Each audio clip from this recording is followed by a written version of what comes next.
having the right side deficits from my stroke, it's like, wow, you just sit there and pretty much tell it where you want it to go, and it would just do it. You didn't have to worry.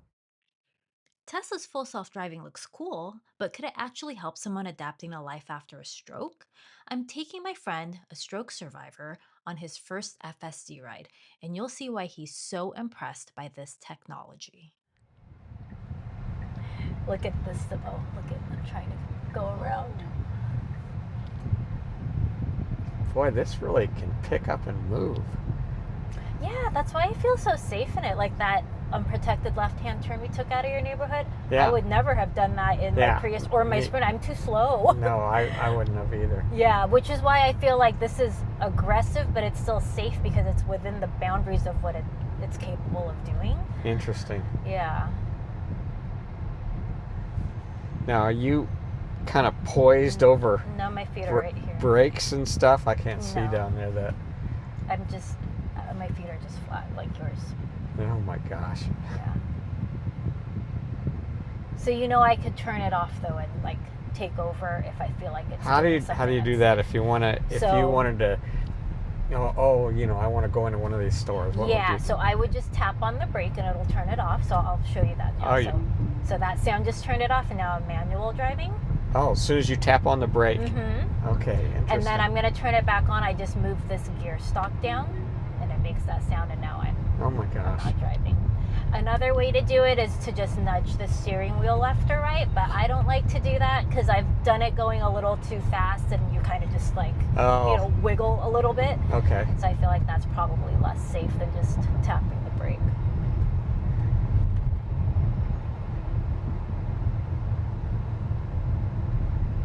Sure is quiet. Yeah. And this is actually the louder one that I test drove because I was debating between this one or the Model 3. Do you know which one that is? No. It's like the sedan looking one. This is the first Tesla I've ridden in. Okay. So the Model 3, when I bought this, the Model 3 was the refreshed version, and then this is the older version of the Y. The Model 3 refresh was like silent because I think their windows are double pane. Okay. It was just silent. I would go down the freeway, no radio or anything, and you would just feel like you're just alone in space or something. It was just silent. So isolation chamber. It was amazing. Yeah, I loved it. Bring down the cone of silence, please. And I think the new Model Y refresh is probably the same. I haven't been in one, but I think they kind of gave very similar features to that Model 3 refresh to the new Model Y. Wow. So I think those are really silent, and they ride a lot smoother. Like the Model 3, like to me, this one is a lot bumpier than the Model 3. But I think the new Model Ys ride really smoothly now.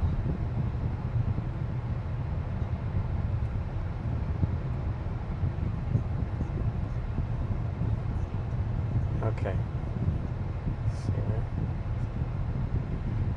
Just is it looking at the light? Is that what it's doing? And it can determine if it's red and that's what it makes it.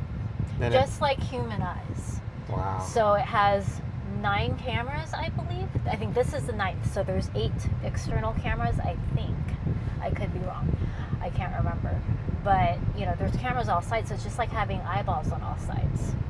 We only have eyeballs this way. So I like that it kind of knows what's around me at all times, where, when I would manual drive, I'm always looking in my mirrors, always trying to be aware. Yeah. But I trust this car to do that better than me. Now I can't see down there on the floor. Do you have just like the regular gas pedal, brake pedal? Yeah, and you barely need to use the brake because it's a one pedal kind of. Now, I've heard that there's 2 modes that you can put some of these EV cars in. That as far as the braking, there's the one where it's like it brakes like an EV car, which means as soon as you take your foot off the gas, it'll really almost kind of like a slow brake. Whereas if you want it more like a regular gas car, if you take your foot off, it kind of rolls more. Is that true? I'm looking here because I don't remember if I have the ability to go between those two options. I don't think I do, because I think it would be here under dynamics. Let's look at controls. Oops, what did I do to the light? I wanted to tell you, pay attention to your driving. It's like, don't worry, the car's paying attention to my driving. I don't think I have the ability to do that, but I think they used to give you the ability to do that. But things always change with every software update. So they'll take things away or add things in. Interesting. Yeah. My friend Steve Reynolds, he's John, I turned off the air by accident when I did all that. I think he was the one that told me about that, but he was saying he has the couple that owns his apartment complex. They go off on vacations and they have two EVs, including a Tesla, and he said it was very strange that, I mean, when he first started driving it, when he would take his foot off the accelerator, it just felt like it was just self-braking, you know? So he had to kind of get used to that. So they do that because of the regenerative braking. Have you heard of that? So when you I guess when you brake, it creates energy to add power to the battery. Yes. So it ends up being more efficient than coasting. Sort of like the hybrids do when when you brake, it's charging. Mm-hmm. Interesting. Yeah, so that's why that's, I think, kind of the default for EVs. It just makes them more efficient.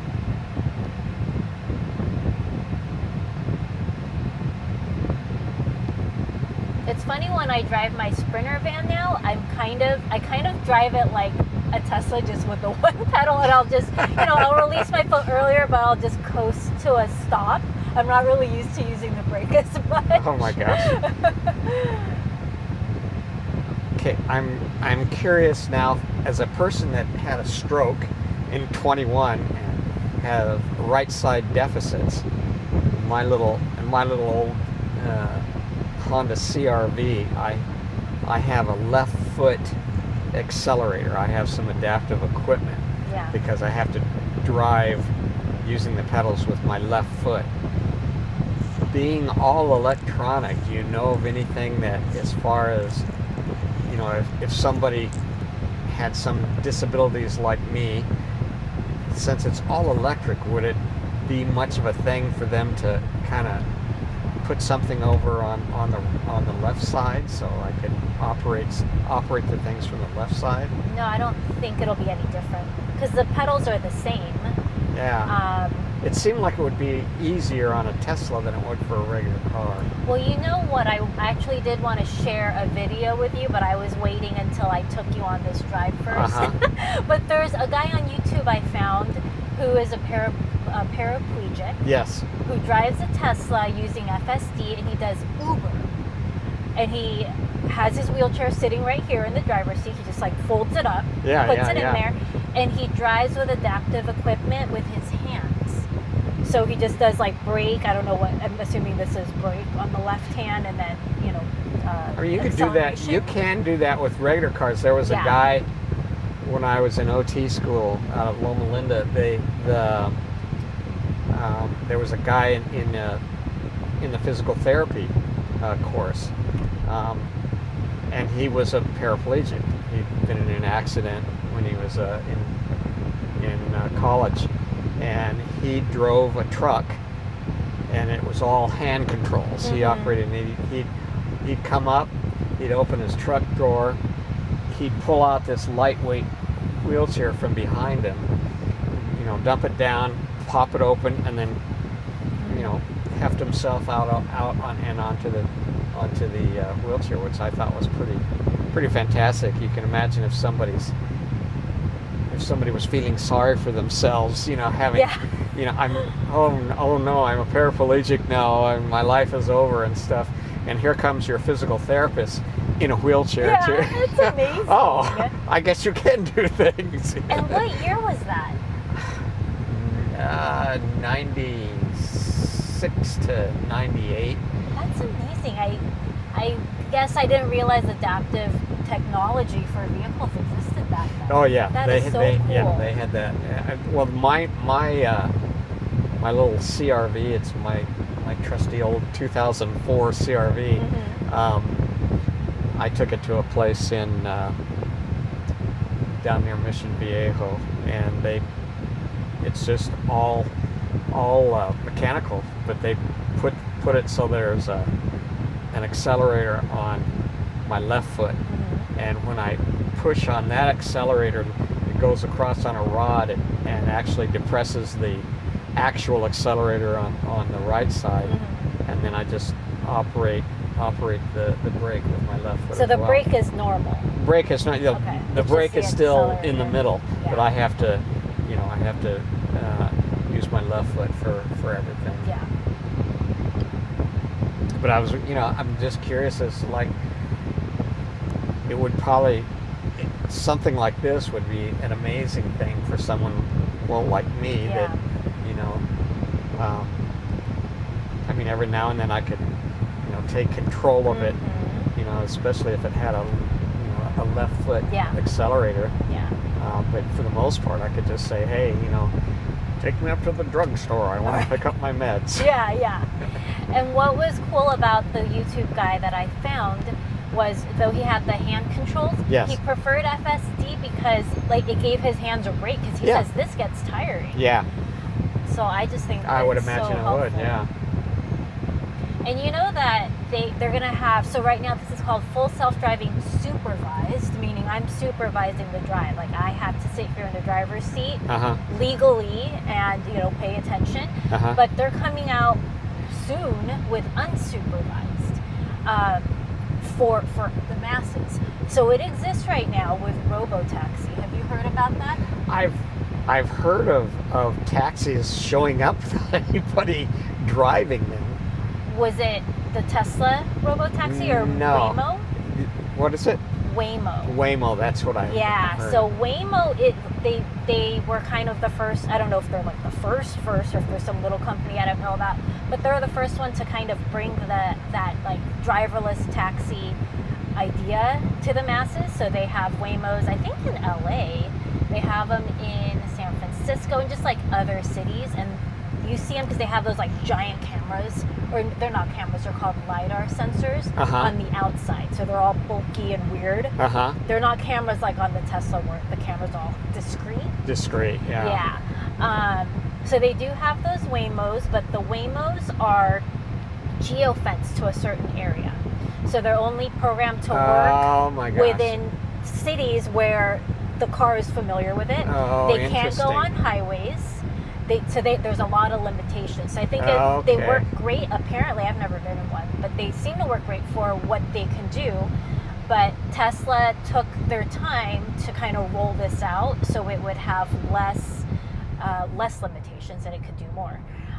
So the Robotaxi came out, I think, in like late June or something. So they had a geofenced area just to try it out in Austin. And then they, within like a couple weeks, they like, I don't know the exact number. I think they like doubled that geofenced area really quickly. They've added more since in these past couple months. So that whole Austin area has expanded, and they expanded it to the entire Bay Area. So, and there's literally no driver in the seat for Austin ones. But for the Bay Area ones, because of California regulations, there is a driver here, but they don't do anything. So the technology in the Robotaxi is more advanced than what consumers have for FSD.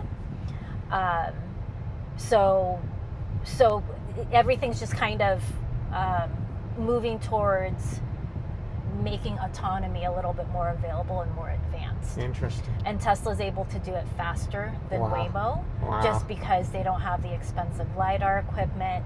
The cameras allow you to know every road you're on, where it doesn't have to be like a downloaded map. That's fantastic. Yeah, so point is, Robotaxi is going to be here, John, and we can all take one. With no driver here, and we can take your grandkids and they'll really think it's a ghost driving. That's funny.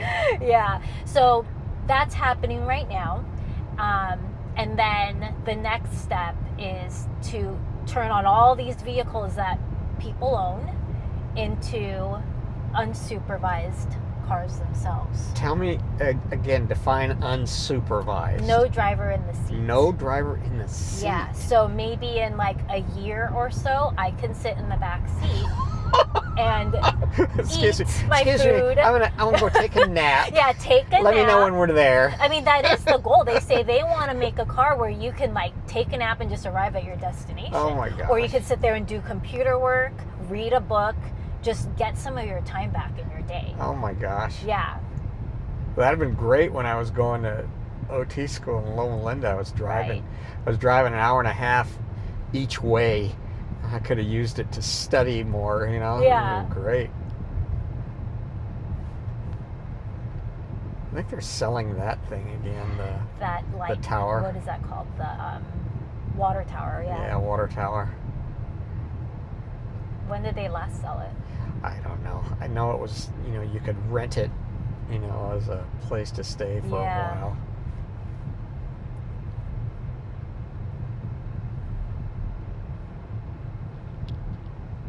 This is interesting. You can, I mean, you sit there and, oh, look at those clouds over there. They're That's how really I great. feel. Yeah. Great cloud formation. That is pretty cool clouds over there. Seeing it knows to slow down. It does. And that's just from the cameras? Mm-hmm. That's amazing. Yeah. Because there's this whole debate between the LiDAR sensors and cameras. And, you know, I guess that the camera argument is, you know, is that's all we have as humans. You know, just our eyesight. Right. You don't have these sensors. So they seem to believe that cameras are more accurate for that reason. Now, when the camera, is it looking at the little dotted line, or, you know, I think it looks at everything. I mean, because you can see the screen, right? Yeah, everything. it is looking at everything. Yeah. It sees cars in front and to your sides, the parked cars. Yes. So just like our eyes, it's observing That's just everything. amazing. Yeah. Well, it's actually even more. I don't have that kind of peripheral vision to see. I know, yeah. To even see behind me once it's passed. And that's what I realized when I test drove this, because I didn't think I would want a self-driving vehicle. I used to think I liked driving. And now I think it's funny when I look back on that, because driving wasn't an issue for me except for certain times I would get really anxious on the freeways. I just have like freeway anxiety when it slows down and it's stop and go. Uh-huh. But, you know, for like street driving and stuff, I didn't mind it. But once I test drove this with literally no expectations, like it was Andrew's idea, I was like, oh, I felt like, yes, like, look at the clouds. Oh, look at the grass. Look at those trees. Like, wow. I saw things in our city that I've never noticed. Well, that's why I wanted before. to come down this way. You can kind of look at the ocean, kind of look at all this stuff. Now, does Andrew have a Tesla? No, he doesn't. He doesn't need a new car because he has one that's not too old. But his next car will be a Tesla. Tesla? Yeah, for sure. But the place where he lives has a charger? Yeah, they have 4 chargers there. They have a ton of Teslas. Because there's a lot of people, when I was doing research on buying this, or a lot of people on YouTube saying, don't get a Tesla unless you have home charging or charging at work. Yeah. But I think that, you know, I don't know where these people live, but when I was talking to people at the Tesla showroom, they were like, oh yeah, I live in an apartment. I have a Tesla. It's not a problem. Most people here in our city actually are in that same situation. I mean, there's so many apartments here. Yeah. And over at his complex, I mean, you just drive around that parking lot, Tesla's everywhere. Wow. So, you know, it can be done. It's a little more expensive compared to home charging and like a little more inconvenient, I guess. But the payoff is you have a car that drives you, you know? So you're at 34%. I am here at 36. Oh, 36. I will be at 34 once you get there. Okay, 36. Yeah. So you hook up with a charging station in Huntington Beach, and you're at 34%. How long would you have to sit there to get it up to your 80%? Probably the 20 to 25 minutes. Just 20 to 25 minutes? Yeah, it tends to always be around there. Well, also because I only supercharge when it's somewhere between 20 to 30%. because they say not to supercharge too early, like, say like 50 to 80. You want to go lower. When you start supercharging, start somewhere lower and go high, just for battery safety, for whatever reason. Okay. Or not safety, but health. It's really beautiful clouds. Mm-hmm. Yeah. Yeah. So that's interesting. So if you don't, the supercharging, what's the difference between the supercharging and just regular charging then? So the regular, so there's the 3 levels, right? So supercharging is the super fast one. Super fast, okay. Mm-hmm. So that'll be 20 to 25 minutes. Uh-huh. If you start around 20 to 30%, charge up to 80. And then level 2 charging, which is what Andrew has at his apartment, that one will take, I change the speed all the time of the charger. You can't do it on the superchargers, but sometimes I'll change it lower if I want to stay a longer time at his house or something, or I can't or if I take the Sprinter home and I can't get back right away, because they charge you after it charges just to take up that parking spot. Oh, so you interesting. get charged a fee, yeah. Okay. So I try to time it very carefully.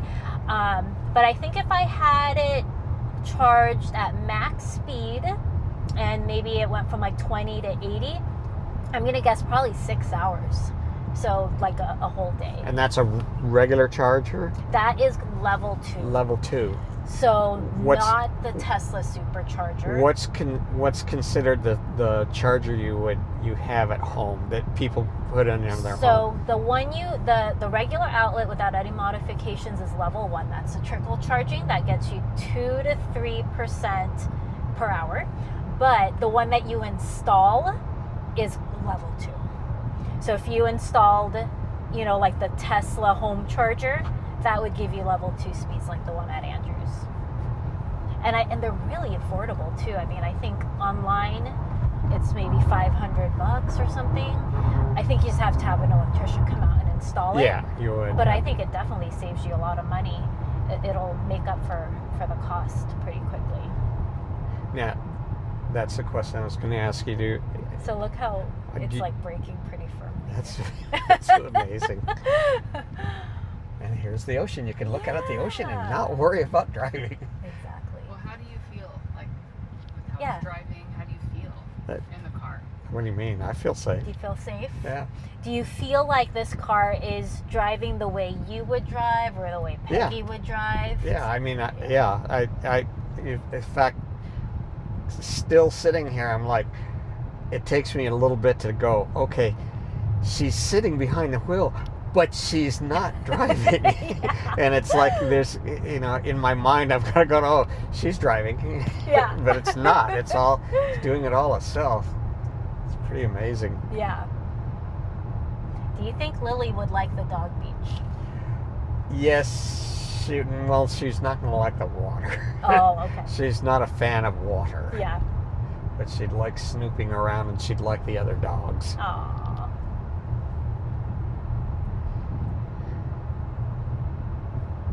Wow. Now, do you think, based on California electricity prices, do you think you still save more on an EV vehicle versus a gas-powered vehicle? That's a good question, because I did a lot of math, because I was trying to justify buying this car instead of buying another Prius or repairing my old Prius. Which is a hybrid, right? Yeah, which is a hybrid. I'm spending slightly more on energy than I was with my old Prius. Slightly. But I think compared to a fully gas car, it's still a savings, even though I'm doing public charging. It would be so much cheaper if I had home charging, like all around. Like this would be the cheapest compared to a hybrid or a fully gas vehicle. But I don't have that right now. So anyway, as I was trying to justify this purchase, that was math I kept doing over and over again. But honestly, at the end of the day, this is such a safe vehicle, not only for like the FSD technology, Yes. but I mean, you've read like all the safety reports, right? Like Tesla's always blowing them out of the water. Like, No, I haven't read oh, those. it's they're always being placed as like the safest vehicle out Wow. there with all the tests. Like they break the tests. So I'm like, I want a really safe vehicle, which is why I didn't repair my Prius. Like that was a really safe vehicle when I bought it, but I mean that was 15 years ago. So, you know, I just know like a more modern vehicle is safer. Yes. And if I were to repair that and keep it to make it worth that investment, I would have had to drive it another 10 years. So I'm like, I don't want a 25-year-old car, I think, with the amount of driving I have to do. I'm not going to feel safe in 25 years in it. So anyway, I like the safety of this, and especially the safety of this technology. I just feel like I'm a safer driver all around. That's just to me. I'm. It's like having the right side deficits from my stroke. It's like, wow, you just sit there and pretty much tell it where you want it to go, and it would just do it. You didn't have to worry.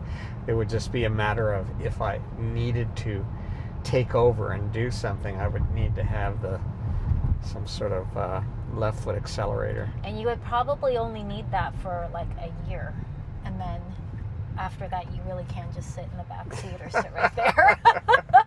It's amazing. Yeah, because I mean it exists already with the Robotaxi, but just we have to wait for regulations and everything to kind of catch up to the technology before we as regular people can use it. Come down here and go out on the pier and take shots of surfers and stuff. Cool. Okay, so where do you want to go next, or did you want to get out and walk on the pier or do something out here? No, you can head back. Okay. Surface streets? Sure. Okay. The freeway's boring.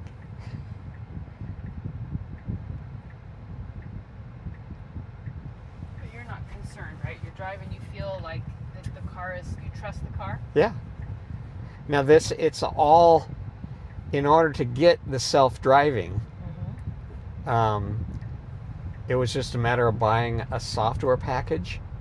Yeah, so you can buy it up front. I think it's like $8,000. I decided to do the monthly purchase or monthly subscription, so it's $99 a month. And then, that goes toward the purchase of it, or no? It's just a subscription. You're just renting it. Yeah, I really wasn't sure what to do because I think the $8,000 up front saves you money, but you also at this point you cannot transfer it to another vehicle. So I just think, what if I get in an accident, this gets totaled or something like that? I guess insurance would probably take care of that. So I don't know. There were just too many unknowns, so I couldn't decide. So I just did the subscription, and I could always buy it up front later. So I figured I could figure it out. I am going to edit this trip so we don't go on the freeway, though. Let's see. So here you can do avoid highways. Oh, look at that. So let's see if it rerouted us properly. Okay, yeah, there it goes. You just tell it to avoid the freeways. So. What is that Fascinating. word?